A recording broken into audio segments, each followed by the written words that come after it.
नमस्कार दोस्तों, स्वागत है आप सबका एक बार फिर पीडब्ल्यू यूपीपीसीएस पर।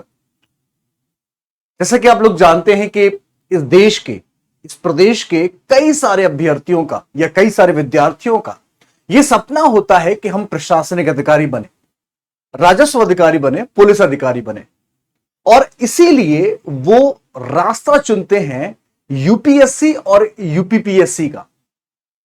आज इस सेशन में मैं आपके साथ बात करने वाला हूं यूपीपीसीएस एग्जाम को लेकर।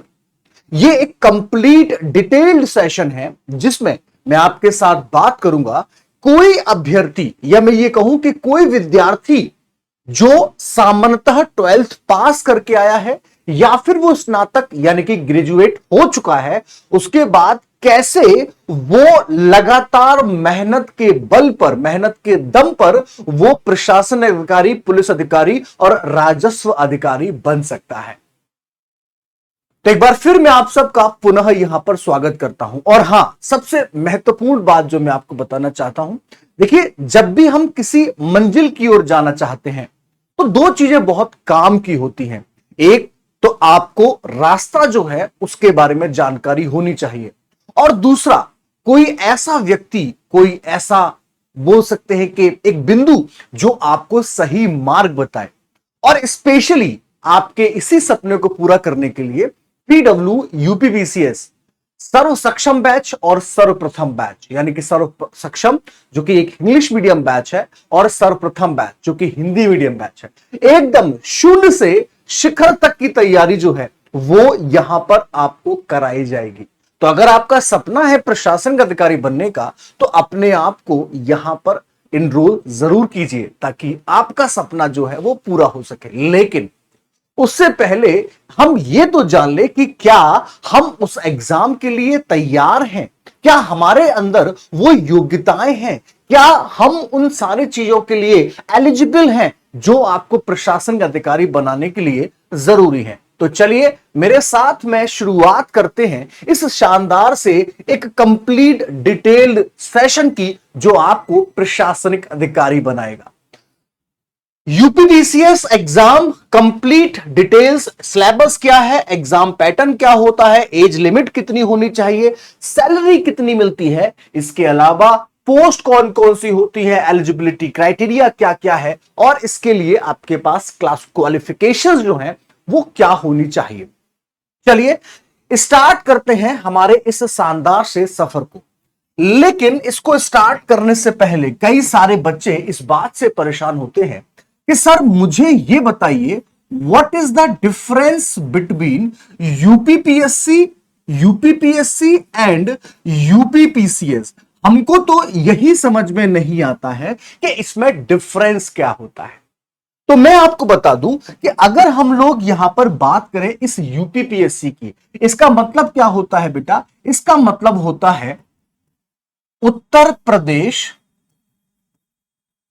प्रदेश public service commission. Uttar Pradesh public service commission, इसको हिंदी में हम लोग क्या कहते हैं? इसको हिंदी में कहा जाता है उत्तर प्रदेश लोक सेवा आयोग, जो कि आपको प्रयागराज में देखने को मिलता है, जैसा कि भारत के संविधान में उल्लेखित है। और इसी यूपीपीएससी के द्वारा कई सारे एग्जाम कराए जाते हैं। फॉर एग्जाम्पल हम अगर यहां पर बात कर ले, अगर हम लोग यहां पर देखें तो आप लोग जो इंजीनियरिंग सर्विस होती है उसका भी एग्जाम यहां पर होता है। इसके साथ साथ में यहां पर जो आरओ एआरओ जो है उसका भी एग्जाम यहां पर यूपीपीएससी के द्वारा होता है। और यही यूपीपीएससी जो है वो यूपीपीसीएस का एग्जाम भी करवाती है। अब ये यूपीपीसीएस का मतलब क्या है? इसका मतलब भी बेटा साधारण है। इसका मतलब होता है उत्तर प्रदेश प्रांतीय लोक सेवा। उत्तर प्रदेश प्रांतीय लोक सेवा यानी कि यूपी, यानी कि Uttar Pradesh provincial civil services. तो एक तो हमारा ये जो डाउट आजीवन का बना हुआ था वो आज यहां पर समाप्त हुआ कि यूपीपीएससी और यूपीपीसीएस में क्या डिफरेंस होता है। अब हम आगे चलते हैं क्योंकि हमको चर्चा जो है वो यहां पर यूपीपीसीएस की करनी है। ठीक है, आइए जरा मेरे साथ। अगर हम लोग यहां पर बात करें इस यूपीपीसीएस के एग्जाम की, यानी कि मैं आपके साथ में चर्चा कर रहा हूं उत्तर प्रदेश प्रांतीय सिविल सेवा की। प्रांतीय सिविल सेवा या प्रांतीय लोक सेवा जो है उसकी चर्चा यहां पर आपके साथ में की जा रही है। अब सबसे पहला सवाल कि कौन इस एग्जाम को दे सकता है।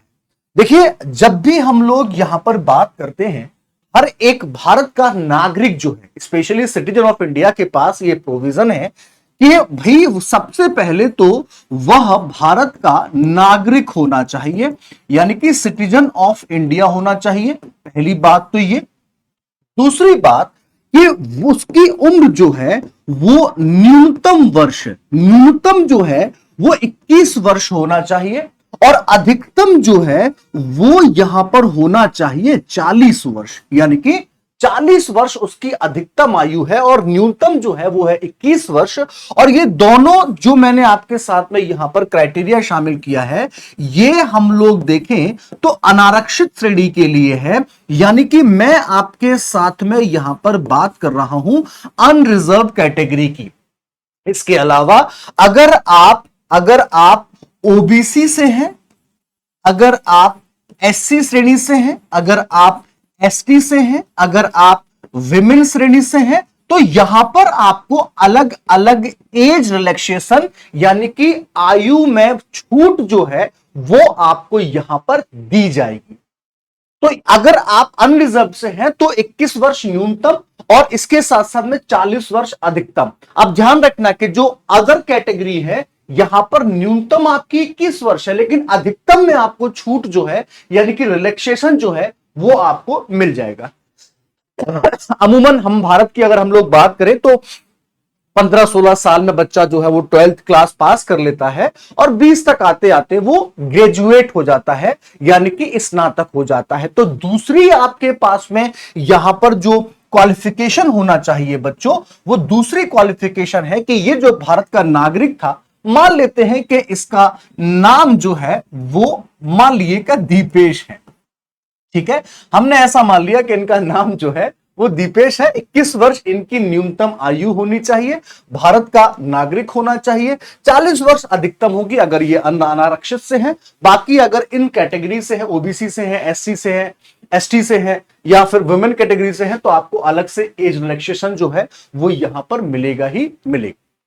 ठीक है, बहुत बढ़िया। अब ये जो दीपेश है इनके लिए अगली क्वालिफिकेशन क्या है? अगली क्वालिफिकेशन जो है कि इनको भारत के किसी भी मान्यता प्राप्त विश्वविद्यालय से, भारत के किसी भी मान्यता प्राप्त विश्वविद्यालय से स्नातक की डिग्री अवश्य यहां पर होना चाहिए। स्नातक की डिग्री जो है वो यहां पर अवश्य होना चाहिए, यानी कि उनका ग्रेजुएट होना यहां पर आवश्यक है। अब ये ग्रेजुएट आपने बीए किया है, बीकॉम किया है, बीएससी किया है, बीसीए किया है, बीटेक किया है, जो भी आपने यहां पर स्नातक की डिग्री धारण की है वो यूजीसी से मान्यता प्राप्त, मतलब यूनिवर्सिटी ग्रांट कमीशन जो है वहां से कोई मान्यता प्राप्त विश्वविद्यालय है, वहां से आपके पास स्नातक की डिग्री होना चाहिए। अब भले ही आप यहां पर ये जो स्नातक की डिग्री प्राप्त की है ये 33% की हो, 33% से भी अगर आप पास हैं, थर्ड डिवीजन भी अगर आप पास हैं, तो आप इस प्रदेश के यानी कि उत्तर प्रदेश में एसडीएम बन सकते हैं, कोई दिक्कत आपको नहीं आने वाली।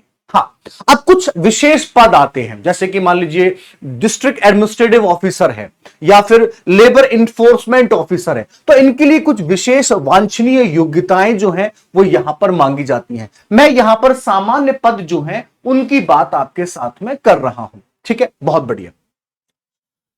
आगे चलते हैं। अब सवाल यह है कि ठीक है सर, मेरी उम्र जो है वो 25 साल है और मैं स्नातक भी हूं, अब मुझे क्या करना होगा? देखो बच्चों, अब सबसे महत्वपूर्ण सवाल है कि आपको इस यूपीपीसीएस का एग्जाम क्रैक करना है, तो सबसे पहले तो आपको जो पता होना चाहिए वो पता होना चाहिए यहां पर कि भाई आपका जो एग्जाम है उसका पैटर्न क्या है, यानी कि आपकी जो परीक्षा होने वाली है वो किस प्रकार से आपसे ली जाएगी, कैसे आपका परीक्षण किया जाएगा, है ना। तो अगर इस एग्जाम की हम लोग यहां पर यूपीपीसीएस के एग्जाम की बात करें तो बच्चों ये 3 चरणों में होता है। पहला चरण इसका, उसके बाद में यहां पर रहेगा आपके सामने दूसरा चरण, और फिर रहेगा आपके सामने यहां पर तीसरा चरण। ये 3 चरणों में आपकी परीक्षा होती है। पहली जो परीक्षा है उसको हम लोग बोलते हैं यहां पर प्री, या सामान्य भाषा में अगर आप मुखर्जी नगर में रहे होंगे तो वहां पर इसको पीटी बोला जाता है, ठीक है। अब दूसरी जो बात है यहां पर वो है यहां पर मेंस, यानी कि मेंस एग्जामिनेशन, मुख्य परीक्षा आपकी होगी। और तीसरी जो यहां पर परीक्षा है वो आपकी रहने वाली है इंटरव्यू, यानी कि अगर हम लोग यहां पर बात करें हिंदी की तो इसको जो कहा जाता है बच्चों वो होती है यहां पर प्रारंभिकी परीक्षा। उसके बाद दूसरी जो यहां पर होती है वो होती है यहां पर मुख्य परीक्षा, और तीसरा जो यहां पर जो आपका जो परीक्षा का चरण होता है उसे हम साक्षात्कार के रूप में जानते हैं।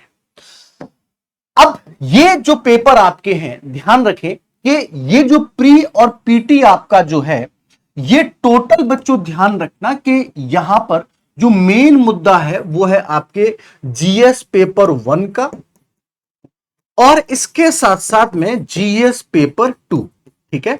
GS paper 1, GS paper 2। अब यहां पर थोड़ा सा कंफ्यूजन जो है वो आपको यहां पर हो सकता है। क्या कंफ्यूजन है?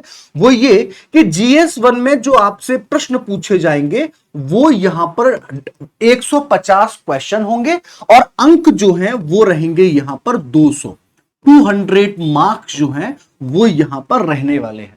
इसी तरीके से अगर जीएस पेपर 2 की बात करें तो यहां पर आपसे जो क्वेश्चन रहेंगे वो रहेंगे 100 क्वेश्चन, और इसके साथ साथ में यहां पर जो मार्क्स रहेंगे वो रहेंगे 200, यानी कि 200। ये चीज आपको ध्यान रखनी होगी, ठीक है। अभी इसमें थोड़ा सा ट्विस्ट और है, वो क्या है मैं अभी आपको बताऊंगा। इसी तरीके से अगर हम मेंस की बेटा यहां पर बात करते हैं, मेंस में अच्छा एक सबसे महत्वपूर्ण बात क्या है कि ये जो आपकी प्रारंभिकी परीक्षा है ये एमसीक्यू यानी कि मल्टीपल चॉइस क्वेश्चन जो होते हैं, ऑब्जेक्टिव विकल्प आधारित यहां पर क्या होगी आपकी परीक्षा होगी। एक प्रश्न होगा, उसके 4 ऑप्शन होंगे, उसमें से आपको सही बताओ क्या इससे आसान परीक्षा हो सकती है कोई। जब हम लोग कॉलेज में थे, स्कूल में थे, तो वहां पर हम प्रश्न लिखते थे, प्रश्न पूछा जाता था उसका उत्तर हम लिखते थे। अब यहां पर जो प्रश्न आपसे पूछा जा रहा है उसका सही उत्तर भी उसी में दिया हुआ है, आपको बस सही उत्तर चुन के उसका गोला भरना है। इतनी आसान परीक्षा है कि नहीं? अभी बहुत सारे बच्चे बोलेंगे हाँ सर इतनी आसान थी तो आपने क्यों नहीं करनी। की है बेटा, की है, तो उसके लिए तुम बिल्कुल भी परेशान मत होना। चलो, तो ये आपकी ऑब्जेक्टिव है। दूसरी जो आपकी मेंस एग्जामिनेशन है ये बेटा सब्जेक्टिव है। ये कैसा है? सब्जेक्टिव है, यानी कि यहां पर आपकी जो लेखन शैली है उसको परखा जाएगा, उसको देखा जाएगा, उसको जाना जाएगा, उसको समझा जाएगा कि जो प्रशासनिक अधिकारी बनने की तैयारी कर रहा है उसके विचार कैसे हैं, वो उसकी सोच कैसी है, ये आपसे यहां पर परखा जाएगा। और इसमें टोटल बच्चों ध्यान रखना है कि आपके पास 8 पेपर जो हैं वो यहां पर रहेंगे। उसमें से एक हिंदी है, उसके बाद में एक आपका ऐसे का है, उसके बाद 6 पेपर जो है वो आपके जीएस के रहेंगे। जीएस 1, 2, 3, 4, 5 और 6 जो है वो यूपी स्पेशल है, और उसके बाद में 100 नंबर का आपका जो इंटरव्यू है ये भी यहां पर रहेगा। बढ़िया से एकदम सूट वूट पहन के बढ़िया से इंटरव्यू देने हमको जाना है, ठीक है। तो ये आपकी परीक्षा का पैटर्न रहने वाला है। अब एक एक करके हम इनकी बात भी कर लेते हैं, आगे चलते हैं, और आगे हम लोग चलेंगे तो सबसे पहले तो मैं आपके साथ में बात करूं यहां पर प्रारंभिकी परीक्षा की, यानी कि पीटी जो है उसके बारे में एक बार मैं आपके साथ चर्चा कर लेता हूं। देखो बच्चों, अभी मैंने आपको बताया कि यहां पर 2 पेपर रहेंगे। एक पेपर जो है वो है आपका जीएस 1, और एक जो है पेपर आपका वो है यहां पर जीएस पेपर 2। तो क्या सर दोनों पेपर में हमसे जीएस यानी कि जनरल स्टडीज ही पूछी जाएगी? नहीं, ध्यान रखना बच्चों, यहां पर थोड़ा सा ट्विस्ट है, और वो ये कि जो जीएस पेपर 1 है, यहां पर आपसे सामान्य अध्ययन जो है, सामान्य अध्ययन जो है, यहां से सवाल पूछे जाएंगे। और जीएस पेपर 2 जो है, इसमें सीसेट यानी कि सिविल सर्विसेज एप्टीट्यूड टेस्ट जो है, वहां से सवाल आपसे पूछे जाएंगे। नंबर कितने होंगे, क्वेश्चन कितने होंगे, ये मैं आपको बता चुका हूं। लेकिन हां, एक इंपॉर्टेंट बात है, वो ये कि यहां पर आपको जो जो मार्क्स गेन करने हैं वो 33% है। यानी कि यहां पर केवल आपको अर्हता जो है, यानी कि यहां पर केवल आपको क्वालिफाइड होना है इस पेपर में। आपकी जो मेरिट बनेगी वो बनेगी यहां पर, यानी कि जीएस पेपर 1 से। ठीक है सर, अब इसमें पूछा क्या जाएगा, कोई बात नहीं, ये भी मैं आपको बताता हूं। देखो, अगर हम यहां पर बात करें सामान्य अध्ययन की, तो यहां पर सबसे महत्वपूर्ण सब्जेक्ट जो है वो है इतिहास। इतिहास के बाद में दूसरा जो महत्वपूर्ण सब्जेक्ट है वो है यहां पर भूगोल। तीसरा जो सब्जेक्ट है यहां पर वो है भारतीय राज्य व्यवस्था। चौथा जो सब्जेक्ट है यहां पर वो है यहां पर अर्थव्यवस्था। पांचवा जो सब्जेक्ट है यहां पर वो है विज्ञान। विज्ञान के साथ साथ में यहां पर तकनीक जो है उसको भी यहां पर शामिल किया जाएगा। इसके साथ साथ में आपसे यहां पर पर्यावरण संबंधित सवाल पूछे जाएंगे। इसके साथ साथ में आपसे यहां पर सरकारी योजनाएं जो होती हैं वहां से सवाल आपसे पूछे जाएंगे। इसके साथ साथ में उत्तर प्रदेश विशेष से भी आपसे सवाल यहां पर पूछे जाएंगे। इसके साथ साथ में सबसे महत्वपूर्ण जो है वो है समसामयिकी, यानी कि करंट अफेयर से भी आपसे सवाल यहां से पूछे जाएंगे। लगभग 1 साल का जो करंट अफेयर है वहां से सवाल आपसे पूछे जाते हैं। ध्यान रखना इस बात को। ठीक है, क्लियर है? मुझे लगता है कि यह बात आपको समझ में आ गई होगी। अगली बात जो है वो है यहां पर जीएस पेपर 2 यानी कि सीसेट की बात अब हम यहां पर करें। देखो बच्चों, अगर हम लोग यहां पर बात करें तो सबसे पहले गणित, गणित के बाद में दूसरा जो है वो है यहां पर रीजनिंग। उसके बाद में है यहां पर अंतर वैयक्तिक कौशल जो है, यहां से भी सवाल आपसे, यानी कि इंटरपर्सनल स्किल जो है, यहां से सवाल आपसे पूछे जाते हैं।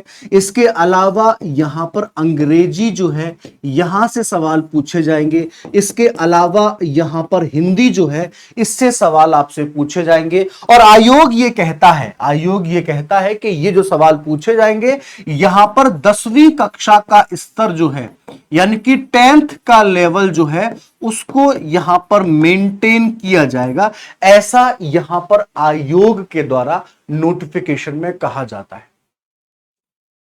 ध्यान रखना, एक और महत्वपूर्ण बात जो मुझे यहां पर याद आई है वो ये कि कई बार बच्चा कंफ्यूज होता है कि सर मैं फाइनल ईयर में हूं, क्या मैं एग्जाम दे सकता हूं? नहीं, इस बार का जो नोटिफिकेशन आयोग के द्वारा जारी किया गया था उसमें यह साफ साफ कहा गया था कि जो लास्ट डेट है एप्लीकेशन फॉर्म को फिल करने की, तब तक आपके पास में ग्रेजुएट यानी कि स्नातक की उपाधि जो है वो होना चाहिए। एटलीस्ट आपके पास में फाइनल जो आपकी मार्कशीट है उसके मार्क्स आपके पास में होना चाहिए लास्ट डेट के पहले पहले तक या लास्ट डेट तक भी, ऐसा यहां पर कहा गया था। तो ये हमने जीएस पेपर 1 की बात जो है वो यहां पर कर ली है। अगर आप क्वालिफाइड करते हैं इस पेपर को, क्योंकि आपकी मेरिट जो है उसका निर्धारण, ध्यान रखना बेटा, मेरिट का निर्धारण जो है वो जीएस पेपर 1 के द्वारा ही होता है, यहीं से आपकी मेरिट बनती है। ये केवल क्वालिफाइंग नेचर का है, यहां पर आपको केवल अर्हता प्राप्त करनी है, क्वालिफाइड होना है, बाकी सारा मामला जो है वो इन्हीं सारे सब्जेक्टों से रहेगा। अच्छा, महत्वपूर्ण बात क्या है कि जो इतिहास जो है, इतिहास में ही बच्चों ध्यान रखना है कि यहां पर आपसे विश्व इतिहास नहीं पूछा जाएगा, यहां पर आपसे प्राचीन इतिहास पूछा जाएगा। इसके साथ साथ में मध्यकालीन इतिहास और इसके साथ साथ में आधुनिक इतिहास, और कुछ सवाल जो हैं वो कला और संस्कृति के पूछे जा सकते हैं, चाहे वो करंट अफेयर की बात हो चाहे कैसे भी। भूगोल की बात कर ले, भौतिक भूगोल आपसे पूछा जाएगा और भारत का भूगोल आपसे पूछा जाएगा। संविधान से संबंधित आर्टिकल्स आपसे पूछे जाएंगे। अर्थव्यवस्था से बजट है, बैंकिंग है, ऐसे सवाल आपसे पूछे जाते हैं। इस बार स्पेशली हम देखें तो इकोनॉमिक का जो पार्ट था वो थोड़ा सा बढ़ा, विज्ञान टेक्नोलॉजी करंट अफेयर में इंक्लूड किया जाता है, पर्यावरण इन्वायरमेंट से रिलेटेड सरकारी योजनाएं, उत्तर प्रदेश विशेष इस बार कुछ सवाल पूछे गए थे और समसामयिकी। लेकिन इनमें से भी मैं आपको फिर एक बार बता दूं कि अगर आप यहां पर समसामयिकी, इतिहास, भूगोल और राज्य व्यवस्था अगर इन सब्जेक्ट को तैयार कर लेते हैं, आपका प्रीलिम्स का पेपर जो है वो क्वालिफाइड हो जाएगा। अच्छे से तैयार कर लेना। मैंने बता दिया है 150 क्वेश्चन आते हैं, 200 नंबर का होता है। यहां पर 100 क्वेश्चन है, ये भी 200 नंबर का है। ठीक है, चलिए अब अगर आपने इसको क्वालिफाइड कर लिया है आपने, अब क्वालिफाइड करने के बाद में बारी जो आएगी वो होगी यहां पर मुख्य परीक्षा, यानी कि मेंस एग्जामिनेशन की बात आपसे यहां पर की जाएगी। अब मेंस एग्जामिनेशन जो है बेटा, मैंने आपको बताया कि यहां पर टोटल 8 पेपर यहां पर रहने वाले हैं। सबसे पहले जो रहेगा यहां पर वो रहेगा हिंदी, दूसरा जो यहां पर रहेगा वो रहेगा यहां पर निबंध, उसके बाद में तीसरा जो रहेगा वो रहेगा यहां पर जीएस पेपर 1, उसके बाद में अगला जो रहेगा यहां पर जीएस पेपर 2, इसके बाद में अगला जो रहेगा यहां पर जीएस पेपर 3, उसके बाद में अगला जो रहेगा वो रहेगा यहां पर जीएस पेपर 4। जीएस पेपर 4 जो है वो यहां पर रहने वाला है। इसके बाद में बच्चों ध्यान रखना, क्योंकि आपने बताया कि सर टोटल यहां पर 8 पेपर रहेंगे, तो उन 8 पेपर में बच्चों ध्यान रखना कि एक होगा आपका जीएस पेपर 5 और एक होगा आपका यहां पर जीएस पेपर 6। जीएस पेपर 5 और जीएस पेपर 6 जो है वो आपसे, ये दोनों पेपर जो हैं ये उत्तर प्रदेश विशेष रहने वाले हैं, यूपी स्पेशल आपके यहां पर रहेंगे। दोनों पेपर 5 और 6, इसमें यूपी की जो ज्योग्राफी है, जो यूपी की हिस्ट्री है, यूपी की इकोनॉमी है ना, वहां पर जो नेशनल पार्क्स हैं, तो वो सारी इकोनॉमिक पॉलिसीज कैसी हैं वो यहां पर आपसे पूछा जाएगा पेपर 5 और पेपर 6 में। मुख्य परीक्षा जो है बच्चों ध्यान रखना कि हिंदी का जो पेपर रहने वाला है ये आपका रहेगा 150 नंबर का, 150 अंक इसमें रहेंगे। निबंध जो है ये भी आपका 150 अंक का रहने वाला है। जीएस पेपर 1 आपका 200 अंक का रहेगा। जीएस पेपर 2 ये भी आपका 200 का, ये भी आपका 200 का, ये भी आपका 200 का, ये भी आपका 200 का, और ये भी आपके 200 नंबर का रहने वाला है। तो यूपी की भूमिका मेंस में बहुत बढ़ जा रही है, ध्यान रखना है इस बात। तो टोटल अगर हम लोग यहां पर देखें तो टोटल यहां पर नंबर हो जाते हैं 1500। 2, 4, 6, 8, 10, 12 और 12 और 3 1500, यानी कि मुख्य परीक्षा जो है वो आपकी 1500 नंबर की रहेगी। 1500 मार्क्स जो हैं वो आपकी यहां पर मेंस एग्जामिनेशन में रहेंगे। अब इनमें सर पूछा क्या जाएगा, मैंने बताया यहां पर हिंदी, सामान्यतः आपसे जो व्याकरण है, पत्र लेखन है ना, ऐसे प्रारूप लेखन है, वहां से आपसे पूछे जाएंगे। निबंध में भी 3 प्रकार के, एक आपका साहित्यिक होगा, एक आपका बोल सकते हैं कि विज्ञान के ऊपर होगा, एक आपका राज्य व्यवस्था के ऊपर। तो 3 सेक्शन जो है वो यहां पर निबंध के रहते हैं, ये आपको कंप्लीट करना है।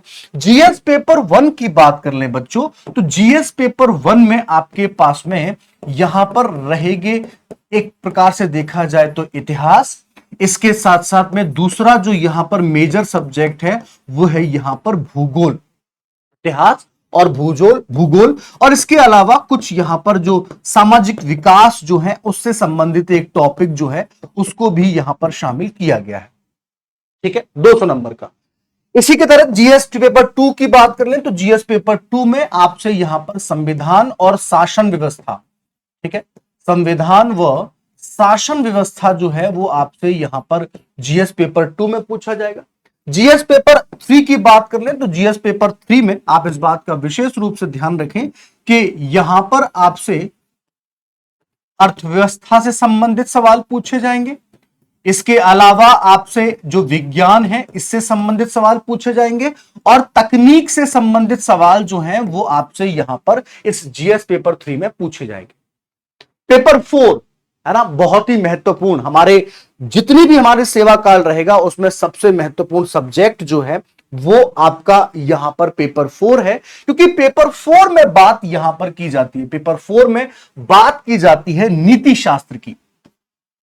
नीति शास्त्र यानी कि इथिक्स जो है उसकी बात यहां पर की जाती है, नीति शास्त्र जो है इसकी बात यहां पर की जाती है। ठीक है, तो ये भी चीज आपको यहां पर समझनी होगी। ये आपके मेंस में जो एक बोल सकते हैं कि मेजर सिलेबस जो है वो मैंने आपका क्लासिफाइड कर दिया है। अब इसमें महत्वपूर्ण बात क्या है कि ये जो आपका इतिहास का सेक्शन है यहां पर थोड़ा सा बदलाव आया है। क्या बदलाव आया है कि अब यहां पर बाकायदा आयोग ने मेंशन कर दिया है कि सुनो भाई, हम आपसे यहां पर आधुनिक भारत का इतिहास जो है वो पूछेंगे, इसके साथ साथ में हम तुमसे यहां पर अब विश्व इतिहास जो है वो भी पूछेंगे, और इसके साथ साथ में अब हम तुमसे यहां पर कला व संस्कृति इससे भी संबंधित सवाल आपसे पूछेंगे। प्राचीन और मध्यकालीन इतिहास जो है वो मेंस में आपसे नहीं पूछा जाएगा। इसी तरीके से अगर हम पेपर 2 की बात कर, पेपर 1 में भूगोल की बात कर लें तो यहां पर भी आपकी जो प्रमुख भौगोलिक घटनाएं हैं, फॉर एग्जाम्पल अगर मैं आपसे बोलूं तो जो आपका भूकंप है, इसके साथ साथ में जो आपके ज्वालामुखी हैं, ठीक है, इसके साथ साथ में जो आपके समुद्री संसाधन हैं, समुद्री संसाधन जो है यहां से सवाल आपसे पूछा जाएगा। भारतीय संसाधन जो है, इंडियन रिसोर्सेज जो है उनकी बात की जाएगी। भारतीय नदी तंत्र जो है, भारतीय सिंचाई तंत्र जो है, भारतीय कृषि जो है, उससे संबंधित सवाल आपसे यहां पर भूगोल में पूछे जाते हैं। इसी तरीके से संविधान, शासन, इसके तरीके से अर्थव्यवस्था, क्या प्रावधान है, किस तरीके से बजट के प्रावधान है, क्या योजनाएं हैं, राजकोषीय घाटा क्या होता है, ठीक है, वित्तीय घाटा क्या होता है, मतलब ये सारी चीजें जो है वो आपसे यहां पर पूछी जाएगी। विज्ञान के लिए इसरो है, डीआरडीओ है ना, किस तरीके से हम काम कर रहे हैं, ठीक है, क्या क्या नए प्रोजेक्ट अभी स्टार्ट हुए हैं, चंद्रयान क्या है ना, आदित्य L1 क्या है, नीति शास्त्र। और इसके बाद में पेपर 5 और पेपर 6, इसमें आप दोनों पेपर की अगर हम बात करें तो विशेषतः जो आपकी उत्तर प्रदेश का इतिहास जो है, पेपर 5 की बात करें तो इतिहास जो है वहां से सवाल आपसे पूछे जाएंगे। उत्तर प्रदेश की अर्थव्यवस्था, एक आर्थिक नीति कैसी है, उससे सवाल पूछे जाएंगे। उत्तर प्रदेश का भूगोल जो है उससे सवाल जो है वो आपसे यहां पर पेपर 5 और पेपर 6 में पूछे जाएंगे। क्लियर है? अब अगर ये आप क्वालिफाइड करते हो तो अब जो बारी है वो है आपके साक्षात्कार की, यानी कि अब यहां पर जो कंडीशन है वो है साक्षात्कार, और ये टोटल आपका 100 अंक का रहने वाला है। अब यहां पर ना बच्चा थोड़ा सा कंफ्यूज रहता है कि सर इंटरव्यू के लिए क्या करना है। देखो, इंटरव्यू की तैयारी अलग से बिल्कुल नहीं होती है। जिस दिन से आपने तैयारी शुरू की है उसी दिन से आपकी इंटरव्यू की तैयारी भी प्रारंभ हो चुकी है, ठीक है। अब जो बोर्ड मेंबर्स हैं उनको इस बात की बहुत अच्छे से जानकारी है कि आप पहले प्रीलिम्स में लाखों बच्चों को बाहर करके हरा कर आए हैं, मेंस में आपने हजारों बच्चों को बाहर किया, उसके बाद आप साक्षात्कार, तो ज्ञान तो आपके पास में है, फिर भी एक रुचि के अनुसार आपसे सवाल जो है वो यहां पर पूछे जाते हैं। जैसे कि आपकी पृष्ठभूमि जो है वो किस प्रकार की है, अगर आप ग्रामीण पृष्ठभूमि से है तो वहां से सवाल पूछे जाएंगे, या आपकी जो शैक्षणिक पृष्ठभूमि जो है, शैक्षणिक पृष्ठभूमि जो है वहां से सवाल आपसे पूछे जा सकते हैं, या फिर आप किसी विशेष जो आपकी हॉबी है, खाली टाइम में जो आप करते हैं, गार्डनिंग है, खाना बनाना है, ठीक है, या बहुत सारे ऐसे आपके कोई भी बोल सकते हैं कि जैसे मान लीजिए किसी ने कहा कि मेरे को क्रिकेट खेलना है, तो क्रिकेट खेलना एक बोल सकते हैं कि बहुत कॉमन हॉबी है ना। आपसे पूछ ले, बताओ भाई क्रिकेट के क्या आप जानते हो, पहला किसके खिलाफ हुआ था, दूसरा किसने जीता था, पहला वर्ल्ड कप क्या था, तो ये तमाम सारे सवाल जो है वो आपसे यहां पर पूछे जाते हैं। अब ये अगर आपने यहां पर क्वालिफाइड कर लिया, अब आएगी यहां पर अंतिम सूची, और अंतिम सूची में अब आपका नाम जो है वो आने को तैयार है। अब ध्यान रखना कि जो हमारे पहले सवाल थे क्या हमने उनका जवाब दे दिया है। देखो, सबसे पहले क्या था बच्चों, सबसे पहले था यहां पर सिलेबस क्या है, सिलेबस क्या है इसके बारे में मैं आपको बता चुका हूं, ठीक। एग्जाम पैटर्न क्या है ये मैं आपको यहां पर बता चुका हूं। एज लिमिट कितनी होनी चाहिए ये मैं आपको बता चुका हूं। सैलरी और पोस्ट ये दो चीज हैं। एलिजिबिलिटी क्राइटेरिया मैं आपको बता चुका हूं कि भैया हां, एक बात ध्यान रखना, कुछ और यहां पर कंडीशंस भी है। फॉर एग्जांपल अगर हम किसी वैवाहिक व्यक्ति की बात करें तो उसकी एक से ज्यादा जीवित पत्नियां नहीं होनी चाहिए, यह कंडीशन है यहां पर, और 2 से ज्यादा जीवित बच्चे नहीं होने चाहिए। ये दो चीजें आपको ध्यान रखना है। मैं एलिजिबिलिटी की बात करूं, 1 से ज्यादा जीवित पत्नी नहीं होनी चाहिए और 2 से ज्यादा जीवित बच्चे नहीं होने चाहिए। हां, अगर अगला मतलब जो लास्ट जो बच्चे हुए अगर वो जुड़वा नहीं है, अगर जुड़वा हुए तो कोई बात नहीं है, अदरवाइज आपके 2 बच्चे ही अच्छे। ठीक है, ये आपको ध्यान रखना है। और क्वालिफिकेशन मैं आपको बता चुका हूं कि स्नातक आपके पास में होना चाहिए। अब क्या बचा हमारे पास? हमारे पास में ये है कि भैया सैलरी और पोस्ट जो है वो एक बार और बता दीजिए कि सैलरी और पोस्ट का यहां पर क्या कंडीशन है। अब देखो ध्यान रखना, सबसे पहले तो हम लोग पोस्ट की बात कर लेते हैं। तो बेटा यहां पर जो राज्य प्रशासनिक सेवा है, ठीक है, लिख देता हूं यहां पर जो पद होते हैं वो कौन कौन से होंगे।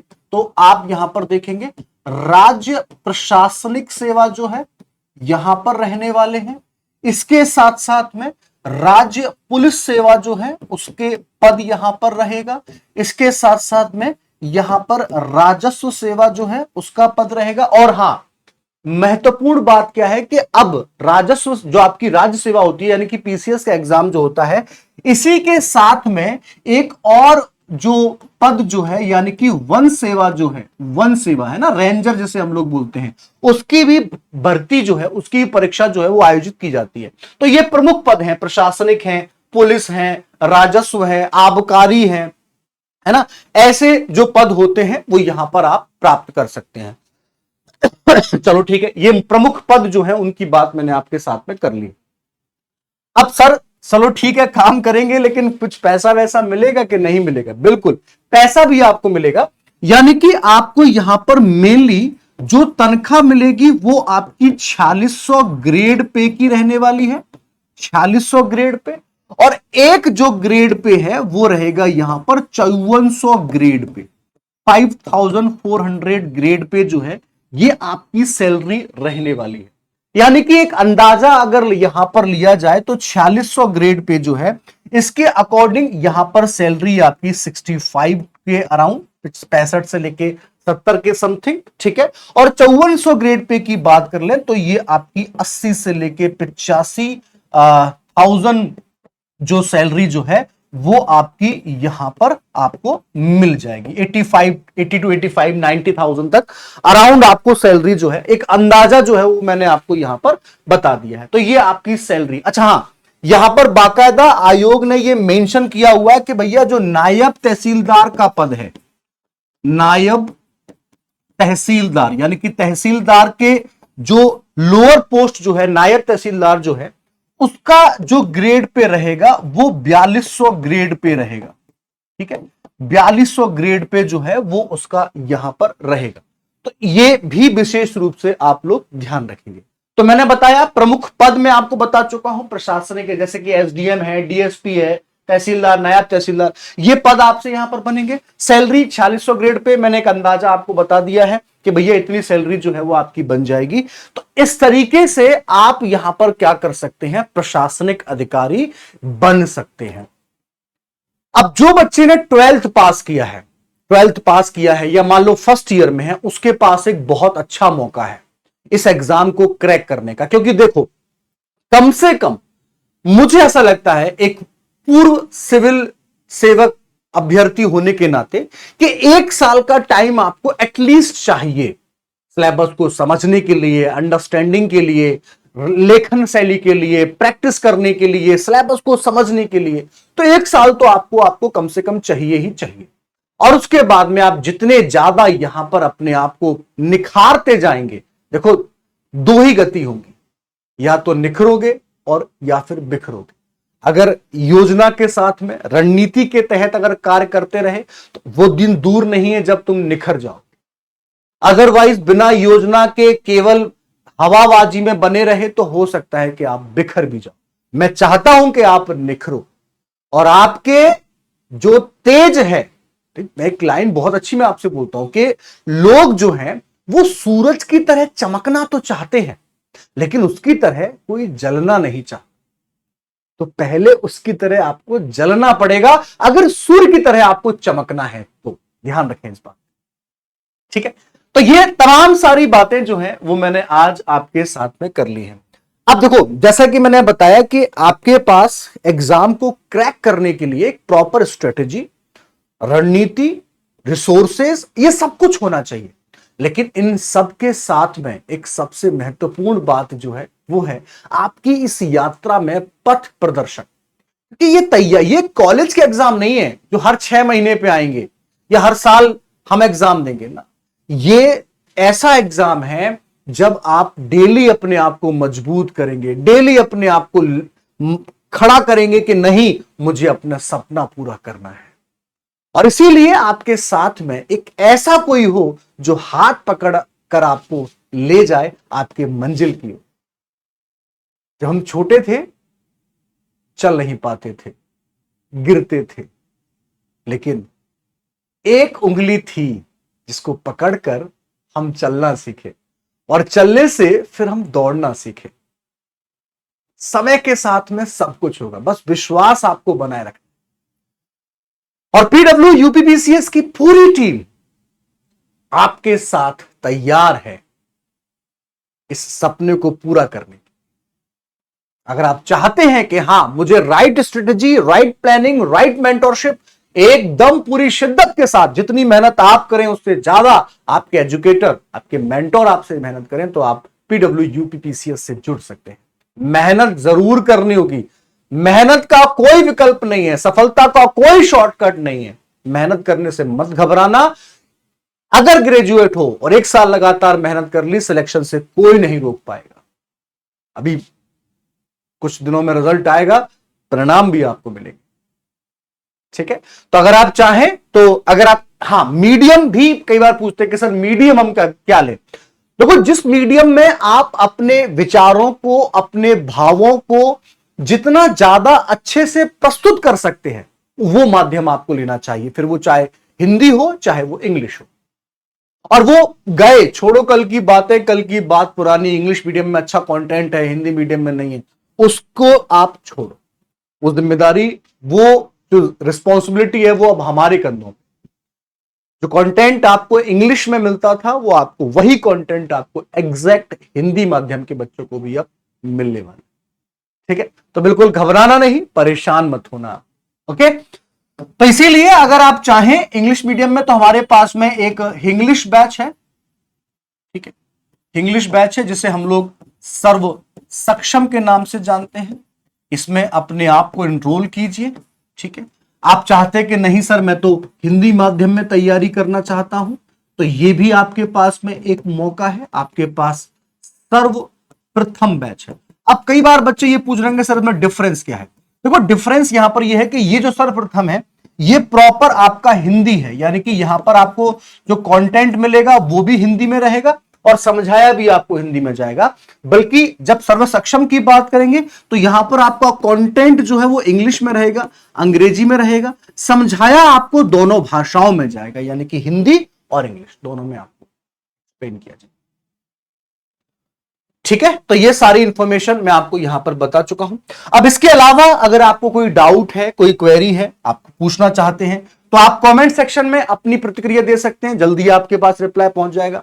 आप लोग मुझसे जुड़ना चाहते हैं तो मुझसे जुड़ने के लिए आपको टेलीग्राम पर जाना है और टेलीग्राम पर जाने के बाद में आपको सर्च करना है दीपेश कौशिक सर पीडब्ल्यू। ठीक है, ऐसा आप सर्च करेंगे, ऐसा सर्च करके आप उसमें ज्वाइन हो जाइए। जो भी आपके डाउट, क्वेरी, क्वेश्चन रहेंगे वो आपको मिल जाएंगे। जो क्लासेस हमारी चलती है यूट्यूब पर, है ना, उनकी भी आपके पास में लिंक जो है वो यहां पर पहुंच जाएगी। क्लियर है? जब भी आपको लगे आप मुझसे यहां पर कांटेक्ट कर सकते हैं। तो अब इसी बात के साथ में मैं लेता हूं यहां पर विदा। बाकी सारी बातें करूंगा आपसे अगले सेशन में। तब तक अपना ख्याल रखिए, अच्छे तरीके से आप लोग पढ़ते रहिए, बढ़ते रहिए और अपने सपनों को पूरा करने के लिए लड़ते रहिए। Thank you so much guys for love and support. Keep learning with me and shit me with us. Thanks for watching UPP PW UPPCS. Bharat माता की